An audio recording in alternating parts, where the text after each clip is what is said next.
Tapos mag-scramble ako, nasira. So may natira pang 8 piraso. So ngayon,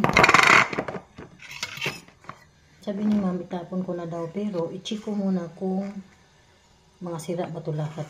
So isa-isahin ko pagbasag.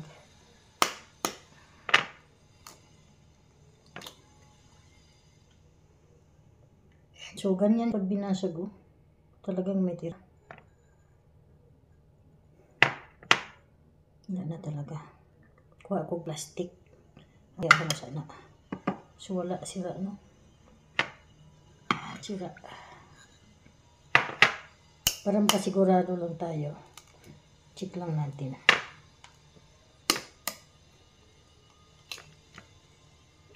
Sira talaga. Yan ang tubig.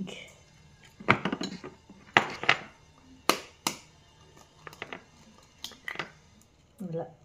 Pangatlo na to. Ganon din.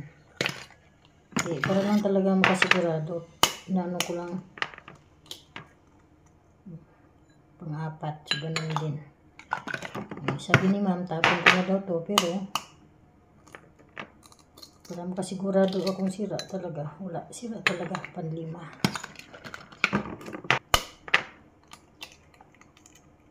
Nagdikitan sila sa pang-6. Ito pang-7. Wala, sira talaga. Ito pang-8. Wala, sira talaga guys. O kitaan nyo, kung mayroong itim, sira talaga lahat. Sayang yung mga itlog. Pero wala tayong magawa sila. So, tapon na lang. Hugasan ko na lang itong gaya ng itlog. Bibili daw siya bukas.